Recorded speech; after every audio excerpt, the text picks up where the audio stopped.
खुलुमबाय स्टुडिअ दं आङो राकेश रामसियार बे समनि मोनसे बिग पलिटिकल आपडेट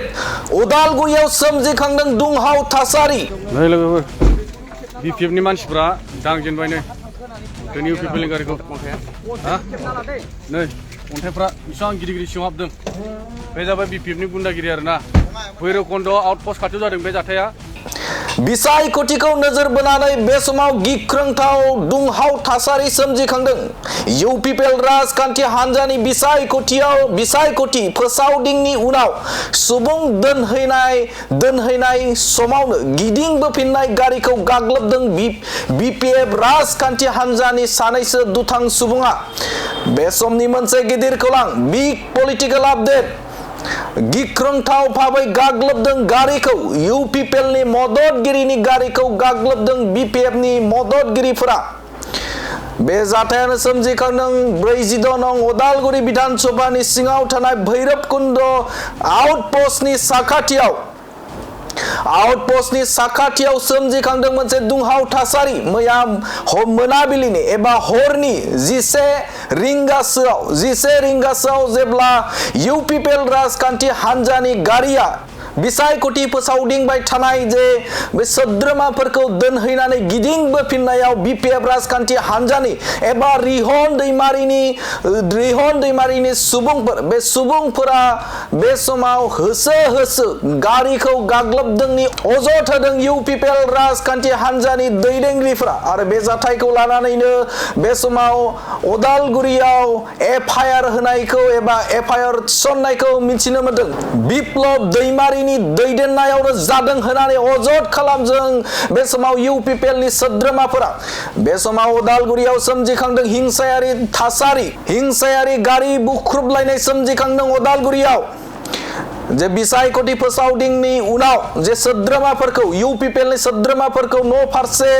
दोनहैनाय समावनो गाग्लोबदों बिपिएफनि सानैसो दुथां सुबुंफोरा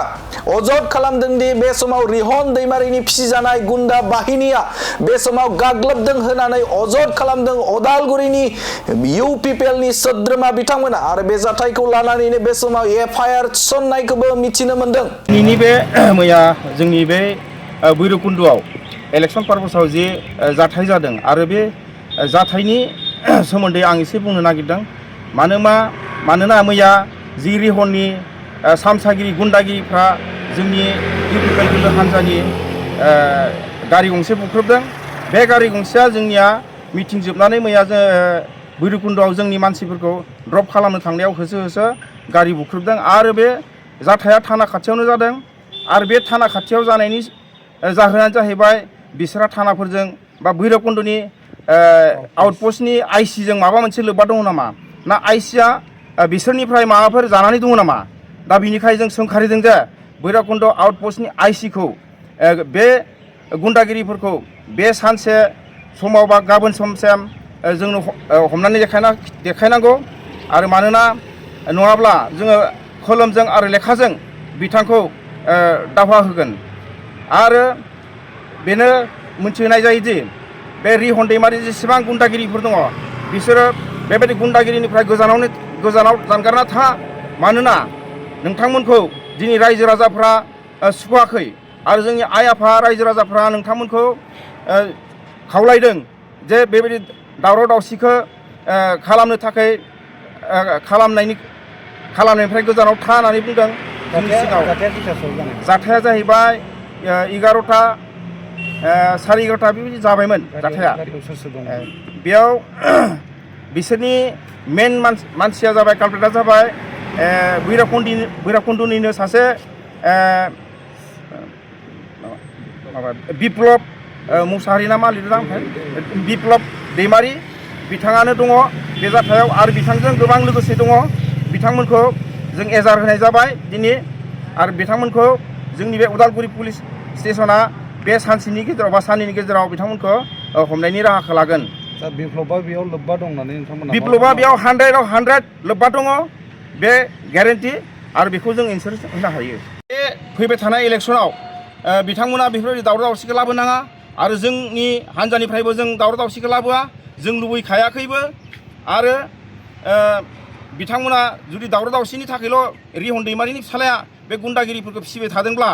बिथाङाबो गोजानाव थादो दिनैनिफ्रायनो जोंनिफ्राय खावलायहरनाय थाबाय नोंथांमोनखौ माजों गाग्लोबनाय जादों आरो बिथांमोना जोंखौ गाग्लोबनायानो जाहैबाय खमसे खम 15 इन्सि बा 20 इन्सि 25 इन्सि बेबायदि अन्थाइजों जोंनि गारिखौ बुख्रुबदों खुबैदों दा बेबायदि जोखोमफोर जादों नामा नोंथां दा जोंनियावथ' जोखोमा जोंनिया गारिया टटेलि ग्लासा सारिगिदिं बायफ्लेजोब्बाय आरो जोंनि गारिनि बडिफ्राबो गेरेबदों आरो जोंनि माखासे हान्जानि मानसिफ्राबो जखम जानानै दङ थानानिफ्राय मा फोरमायदों थानानिफ्राय दायो बेखौनो जों मिथिदों जे उदालगुरि पुलिस स्टेशननि जि असि बिथाङा बुंदों बेखौ दिनै आरो गाबोननि गेजेराव जोङो एक्सन लानाय जागोन होनना बुंदों दा बेसेबां सैथो बेखौ जों असिनि सायाव सोनारगोन आरो बे एजाहारखौ होनाय जादों जोङो बिप्लब दैमारिनि हेंथायै